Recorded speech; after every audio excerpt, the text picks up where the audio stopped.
এখন আমরা দেখব যে কাউন্ট ইফ আর হচ্ছে কাউন্ট ইফস এই দুটার কিভাবে অ্যাপ্লাই করে এই দুটার লজিক আমরা সেটা দেখব। তো কাউন্ট মানে কি গণনা করা, অর্থাৎ এখানে কতটা সংখ্যা আছে সেটা গণনা করতে আমাদের কাউন্ট ইফের প্রয়োজন হয়। এখানে কতটা কি প্রোডাক্ট আছে, যদি আমি বলি যে এখানে প্রোডাক্টের জায়গায় মাউস কয়টা আছে, মানে কয়বার মাউস সেল হয়েছে, এটা যদি জানতে চাই তাহলে আমাদের কাউন্ট ইফ। তো এই কাউন্ট ইফ যদি আমরা লিখি একটু এখানে যে কাউন্ট ইফ, তো কাউন্ট ইফটা আমাকে অ্যাপ্লাই করার জন্য এটার দুইটা অংশ থাকে, একটা হচ্ছে রেঞ্জ আর একটা হচ্ছে ক্রাইটেরিয়া।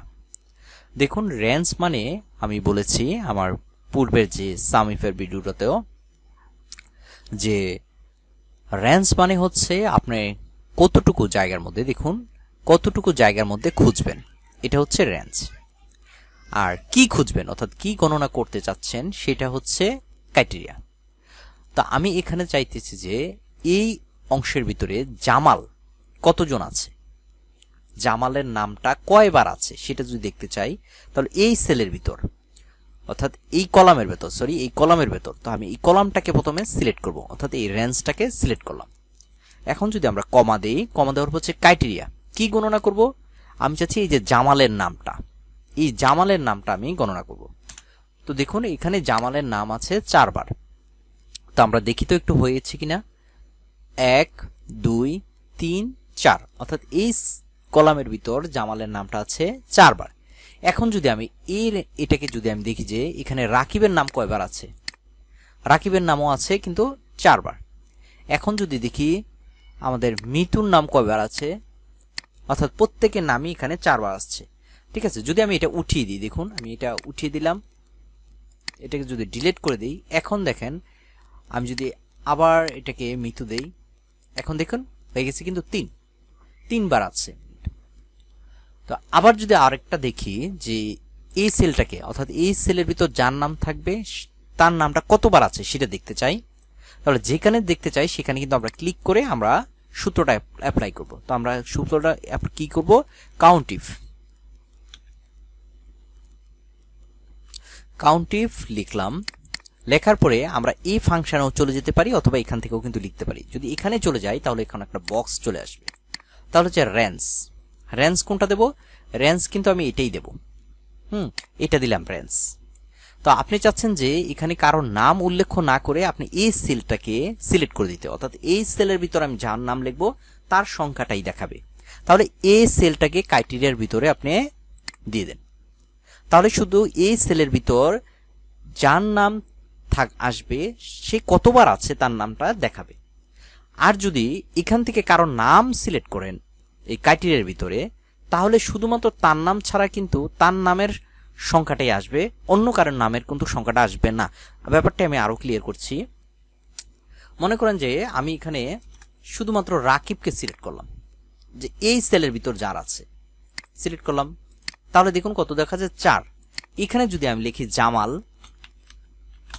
তাহলে কিন্তু 4 দেখাচ্ছে কিন্তু জামালটা দেখাচ্ছে না। বিষয়টি যদি মিতু দেখি তাহলে দেখুন মিতুকেও 4 দেখাচ্ছে, অর্থাৎ সে কিন্তু মিতুরটা কাউন্ট করছে না, সে করতেছে কার, রাকিবেরটা, কারণ আমরা রাকিবকে শুধু দেখাইছিলাম এই সেলটাকে। তা কিন্তু যদি আমরা এই সেলটাকে না দেখাই, এই সেলটাকে না দেখাইয়া যদি আমরা এই ঘরটাকে দেখাই, তাহলে দেখুন মিতু কয়জন আছে, 3 জন। ঠিক আছে, সে কিন্তু মিতুটা কাউন্ট করতেছে। তাই আপনারা যে সেলটাকে আপনারা যদি চান যে এখানে আমি যার নাম লিখি তার নামে আসুক, তখন সেলটা করবেন। আর যদি কোনো কিছু যদি আপনারা একেবারে ইউনিক ভাবে করতে চান তাহলে ইউনিক নামটা দেবেন। আশা করি ব্যাপারটা বুঝতে পেরেছেন। আর আমি বারবার বলছি, যদি কেউ না বুঝেন তাহলে আমাকে কমেন্টে জানাবেন, আমি অবশ্যই আপনাদের রিপ্লাই দেব। এখন দেখুন আমরা কাউন্ট ইফস এর ব্যবহারটা কিভাবে করব। তো কাউন্ট ইফস এর ব্যবহারটা আমরা যখন করব, তো আমরা চাচ্ছি যে কি করব, কাউন্ট ইফস মানে হচ্ছে অনেকগুলো সত্য একসাথে করে কোনো তথ্য বের করা যায়। তো কেমন, এখন আমি এখানে যদি দেই ইকুয়াল দিয়ে কাউন্ট ইফ কে কল করলাম, কাউন্ট ইফ, এই যে ইফস, কাউন্ট ইফসকে কল করলাম।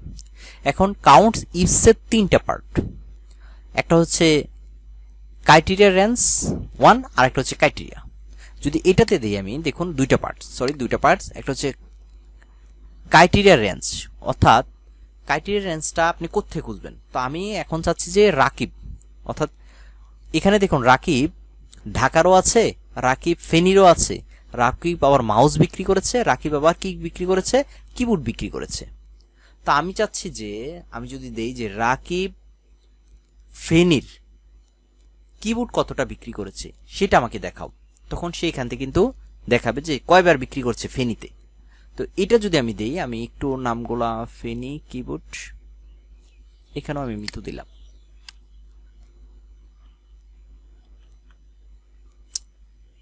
আগে সূত্রটা বন্ধ করে নিই আপনাদেরকে বোঝার জন্য, এখানে মিতু দিই, মিতু, ঠিক আছে। আচ্ছা, এখন আমরা সূত্রটা অ্যাপ্লাই করি, কাউন্ট ইফস দিয়ে আমি এখানে ফাংশনে ক্লিক করলাম, আমাদের একটা বক্স চলে আসলো। তো আমরা কার নাম দিয়ে খুঁজবো, তাহলে আমরা প্রথম যেহেতু নাম দিয়ে খুঁজবো, তাহলে আমরা এই নামের অর্থাৎ ক্রাইটেরিয়ার যে পুরো কলামটা আছে, পুরো কলামটা আপনারা সিলেক্ট করে দেন। তারপর হচ্ছে ক্রাইটেরিয়া কোনটা দেবো আমরা, ক্রাইটেরিয়া দেবো এই ঘরটা দেবো আমরা, এই ঘরটা দিলাম। দেওয়ার পরে আমরা আবার দ্বিতীয় হচ্ছে এখন আমরা প্রোডাক্ট নির্বাচন করব, যে প্রোডাক্ট। তো প্রোডাক্ট নির্বাচন করতে গেলে আমাদের এই প্রোডাক্টের রেঞ্জটাকে সিলেক্ট করতে হবে।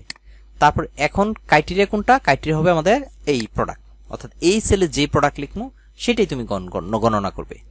তারপর আবার দ্বিতীয়টা চলে আসছে, দ্বিতীয় হচ্ছে ক্রাইটেরিয়া রেঞ্জ কোনটা, আমরা এই ঢাকা লোকেশন দিয়ে দিলাম, ঢাকা লোকেশন দিয়ে আমরা যদি একটু নিচে যাই,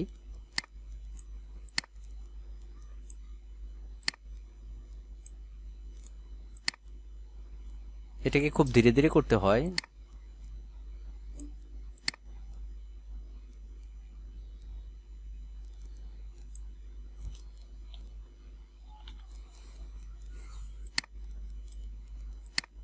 এটা বেশি উঠে যায়। এখন দেখুন ক্রাইটেরিয়া কোনটা, ক্রাইটেরিয়া হচ্ছে আমাদের এই সেলটাকে আমরা সিলেক্ট করব, করার পরে আমরা এখানে ওকে দেব। ওকে দেওয়ার পরে আমি যদি এখানে লিখি যে মিতু, তার প্রোডাক্ট কি দিলাম আমি, কিবোর্ড,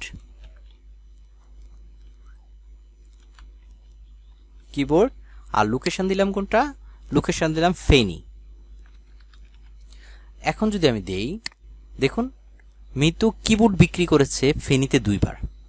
এখন দেখুন এটা ঠিক আছে কিনা, মিতু কিবোর্ড ফেনীতে 1 বার বিক্রি করেছে, আর বিক্রি করেছে একবার, হচ্ছে 2 বার, অর্থাৎ মিতু কিন্তু 2 বার ফেনীতে বিক্রি করেছে। এখন যদি আমরা এটাকে যদি একটু ড্রপ ডাউন লিস্ট করে নিতে চাই, তাহলে কিভাবে করব, আমরা এখান থেকে ডাটা ভ্যালিডেশন থেকে ডাটা ভ্যালিডেশন, এখান থেকে গিয়ে আমরা এখানে লিস্ট আর এখানে সবগুলোর নাম করে দিই আমি, তখন বুঝতে পারবেন। এখন ওকে, দেখুন এখানে কিন্তু একটা বাটন চলে আসছে, যেখান থেকে আমি যে কেউ নামটা সিলেক্ট করুন। যদি জামাল দেখি, জামাল ফেনীতে 1 বার বিক্রি করেছে, দেখুন ফেনীতে সে 1 বার বিক্রি করেছে জামাল, এই যে জামাল ফেনীতে,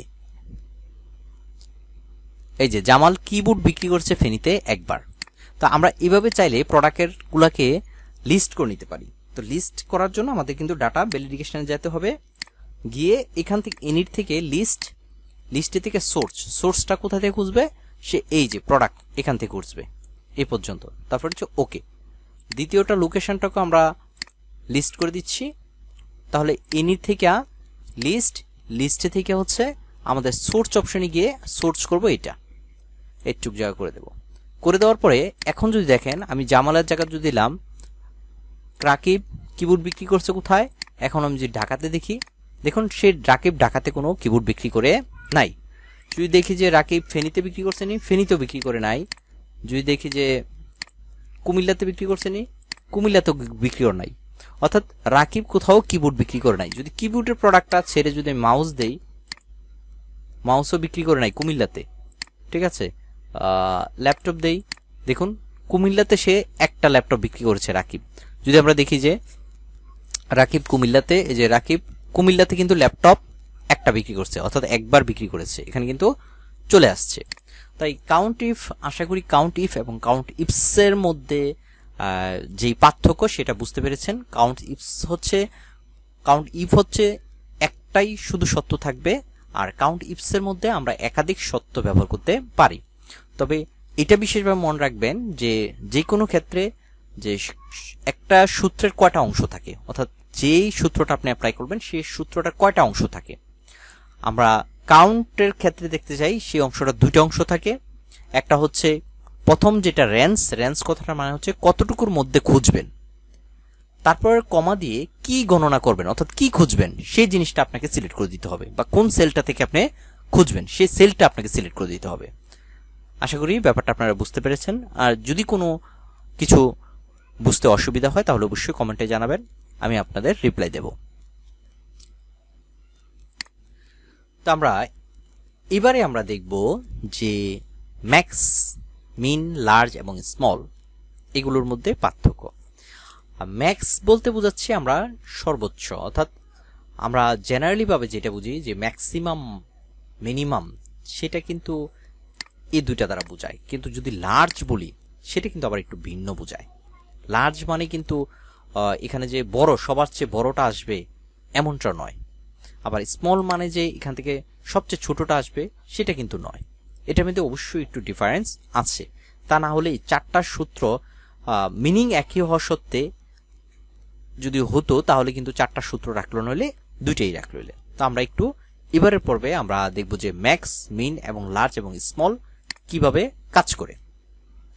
তো আমি যদি এখানে ম্যাক্সকে কল করি, দেখুন এখানে ম্যাক্সকে কল করলাম, ম্যাক্সকে কল করার পরে আমি যদি এই যে ম্যাক্সকে কল করলাম, তো ম্যাক্স মানে কি, প্রথম হচ্ছে নাম্বার অর্থাৎ নাম্বার কোন থেকে আপনি এটা খুঁজবেন। তো এই নাম্বারগুলোকে আমি সেল করলাম, করার পরে যদি আমি এন্টার বাটনে চাপ করি, দেখুন এখান থেকে সর্বোচ্চ নাম্বারটা চলে আসছে কিন্তু 50, এই যে সর্বোচ্চ। আর মিনিমাম নাম্বার যদি দেখতে চাই, মিনকে কল করি, তাহলে মিনের ক্ষেত্রে ঠিক একই নাম্বার দিতে হয়, অর্থাৎ এখানে শুধুমাত্র একটাই অংশ থাকে মিন। তো আমি মিনটাকে সিলেক্ট করে দিলাম, দিয়ে এন্টার দিলাম। এন্টার দেওয়ার পরে এখান থেকে সবচেয়ে ছোট হচ্ছে 12। কিন্তু লার্জের ক্ষেত্রে যদি আমরা দেখুন লার্জ যদি অপশনটা দিই, লার্জের ক্ষেত্রে কিন্তু দুইটা অপশন থাকে। একটা হচ্ছে এরিয়া, প্রথমে আপনি কোন এরিয়া থেকে লার্জ অংশটা খুঁজবেন, আমরা এই অংশটা থেকে লার্জ অপশনকে খুঁজবো।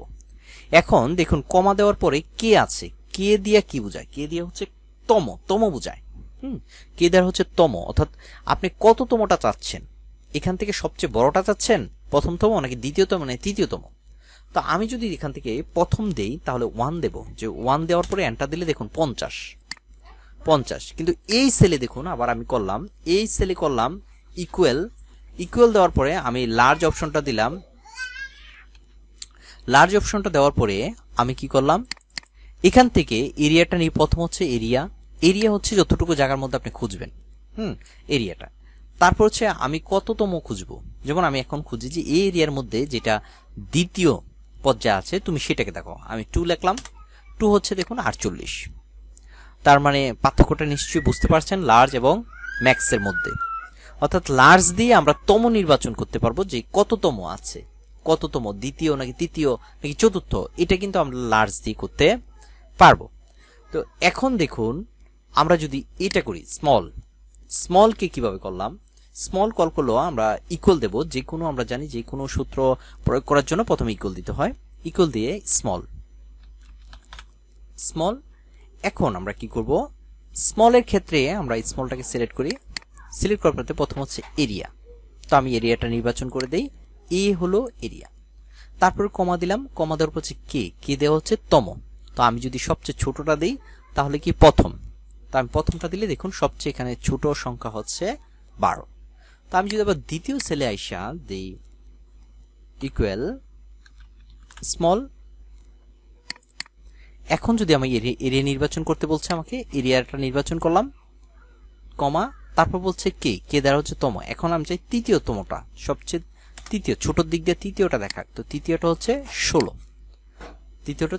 দেখুন এখানে কিন্তু তৃতীয়টা হচ্ছে 16, এখানে কিন্তু 14 দ্বিতীয় আছে। তো আমি যেহেতু তৃতীয় দিয়েছি তাহলে হচ্ছে তৃতীয় আসছে।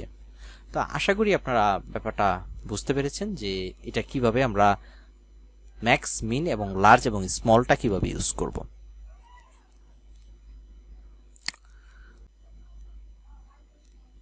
এবার দেখব আমরা র্যাঙ্ক। র্যাঙ্ক মানে হচ্ছে তম নির্ণয়, অর্থাৎ আমাদের পরীক্ষার রেজাল্ট নির্ণয় করার জন্য আমাদের এই র্যাঙ্ক অপশনটাকে কল করতে হয়, কারণ তারা বর্তমানে কোন পজিশনে, কে কোন পজিশনে আছে সেটা আমরা নির্ধারণ করতে পারবো এক ক্লিকেই। তো সেটার জন্য আমাদের কি করতে হবে, দেখুন এখানে পূর্বের একটা সিরিয়াল নাম্বার দেওয়া আছে এবং বর্তমানে তারা কত নাম্বার পেয়েছে সেটা আছে। এখন তাদের পজিশনটা বের করতে হলে আমাদের কি করতে হবে, ইকুয়াল দিয়ে আর র্যাঙ্ককে আমাদের কল করতে হবে। আরে র্যাঙ্কে কল করলাম। তো র্যাঙ্কে কল করার পরে বলছে আপনাকে একটা নাম্বার সিলেক্ট করেন, কোন নাম্বারটাকে আপনি করতে চাচ্ছেন। তো আমি এই নাম্বারটাকে করতে চাচ্ছি, এই সেলকে ক্লিক করে আমরা কমা দিলাম, অর্থাৎ এখানে নাম্বার বলতে একটা নাম্বারকে আপনি করতে পারেন, এটাকে আমি কল করলাম। তারপর যে রেফারেন্স, কার রেফারেন্সে, রেফারেন্স বলতে আপনাকে রেঞ্জটাকে বোঝাচ্ছে। তো আমি চাচ্ছি যে এইটুক রেঞ্জের মধ্যে হোক, ঠিক আছে, এইটুক রেঞ্জের মধ্যে হোক। তো দেখুন প্রথমে আমি সূত্রটা একটু ভুল করে দেব, তারপরে আমি আবার এটাকে শুদ্ধ করব। আগে ভুল করে দেখাচ্ছি, যদি এভাবে করেন তাহলে কি হয়। তারপর ব্র্যাকেট ক্লোজ করলাম, আমি হচ্ছে এটা দেখুন সে আছে কত 7 নাম্বারে, সে আছে 7 নাম্বারে, অর্থাৎ বর্তমানে এখন পূর্বে ছিল 1, বর্তমানে তার রেজাল্টের কারণে সে হচ্ছে 7।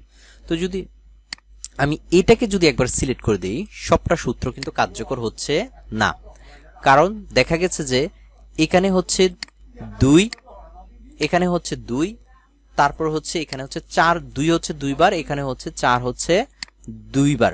তো এখানে দেখুন যে 4 আসছে 2 বার, 2 আসছে 2 বার, আবার 4 3 বার আসছে, 2ও 3 বার আসছে। তো এই দেখুন তার মানে কি এটা কিন্তু ভুল, শুধুমাত্র প্রথমটাই ঠিক আছে, বাকিটি কিন্তু ভুল আছে। তার কারণটা কি দেখুন, আমি এখানে যখন সিলেক্ট করি তখন সে দেখুন আরেকটা ঘর কিন্তু বেশি নিয়েছে, ঠিক আছে। যদি এখানে আমরা ক্লিক করি দেখুন সে আরো আরেকটা ঘর বেশি নিয়ে নিচ্ছে, অর্থাৎ এখানে সে এভাবে যদি আমরা সূত্রটা অ্যাপ্লাই করি তাহলে তারা ক্রমান্বয়ে কিন্তু এক একটা ঘর কিন্তু ভাড়ায় নেবে এই সূত্রটা। তাহলে তার মানে হচ্ছে এখানে যা আসছে তা হচ্ছে ভুল।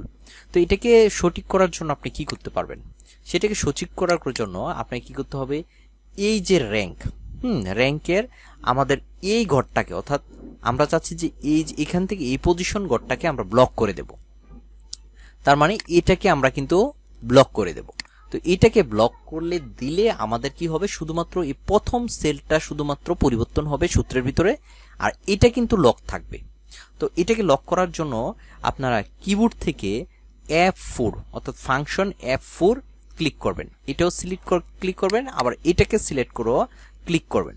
তার মানে কি দেখুন এখানে আমাদের যদি দেখি, আমি আবার এটা কেটে দিচ্ছি, হ্যাঁ এখানে ওয়ার্নিং চলে আসছে, এটা কেটে দিই, সবগুলাকে কেটে দিয়ে আপনাদেরকে বোঝাচ্ছি। অর্থাৎ যখন আমরা ইকুয়াল দিয়ে র্যাঙ্কে কল করব, র্যাঙ্কে কল করলাম, র্যাঙ্কে করার পরে নাম্বার কি শুধুমাত্র একটাকে সিলেক্ট করতে পারলাম, করার পরে কমা দিয়ে রেফারেন্স এই সবগুলাকে। তো এই সবগুলাকে যখন আমরা সিলেক্ট থাকা অবস্থায় আমরা কিবোর্ডের F4 ফাংশন চাপ দেব, কিবোর্ডের F4 ফাংশন কি চাপ দেব, ফাংশন কি চাপ দিলে দেখুন এগুলার অর্থাৎ এইচ এর দুই পাশে কিন্তু একটা ডলার চিহ্ন চলে আসছে, এইখানেও ডলার চিহ্ন চলে আসছে, অর্থাৎ এইখান থেকে এ পর্যন্ত সে লক করে দিয়েছে, হ্যাঁ এটা দেওয়াতে লক করে দিয়েছে। আর এটাকে কিন্তু লক করি নাই, অর্থাৎ এটাই শুধুমাত্র পরিবর্তন হবে আর বাকিটি থাকবে লক থাকা অবস্থায় থাকবে। এখন দেখুন আমরা ক্লোজ ব্র্যাকেট দিয়ে আমরা যদি এন্টার করি, এন্টার করার পরে যদি আমরা এই সূত্রটাকে সবগুলোতে অ্যাপ্লাই করে দিই তাহলে কিন্তু তাদের পজিশনটা ঠিক থাকছে, অর্থাৎ সে হচ্ছে 1, সে হচ্ছে 5, সে হচ্ছে 6, সে হচ্ছে 3, এভাবে কিন্তু 1 থাকছে। যদি আমরা এটার উপর ক্লিক করি দেখুন এখান থেকে এই পর্যন্তই কিন্তু সে এতটুকু পর্যন্ত কলামটাকেই কিন্তু সে ধরেছে, সে কিন্তু এখন নিচে যায় নাই, কিন্তু প্রথমবার কিন্তু আমরা দেখেছি সে নিচে চলে গিয়েছে, কারণ আমরা এটাকে লক করি নাই। আর এখন আমাদের লক করাতে সে শুধু এখান থেকে এই পর্যন্ত রেঞ্জটাকে সিলেক্ট করেছে। আবার এটাও যদি দেখি দেখুন এই পর্যন্তই কিন্তু করেছে, তার মানে হচ্ছে এখন আমাদের সূত্রটা হচ্ছে একুরেট সূত্র এবং ক্লিয়ার সূত্র। তো আশা করি আপনারা র্যাঙ্কের ব্যাপারে বুঝতে পেরেছেন। যদি এ ব্যাপারেও যদি কোনো কিছু না বুঝেন তাহলে অবশ্যই কমেন্ট করবেন, আমি আপনাদের উত্তর দেওয়ার চেষ্টা করব। আর যদি আমাদের ভিডিওগুলোকে ভালো লাগে তাহলে অবশ্যই চ্যানেলটিকে সাবস্ক্রাইব করে থাকবেন, কারণ এখানে এক্সেলের সব অ্যাডভান্স কোর্সের টিউটোরিয়ালগুলো ভিডিওগুলোকে আপলোড করা হয়। ধন্যবাদ সবাইকে।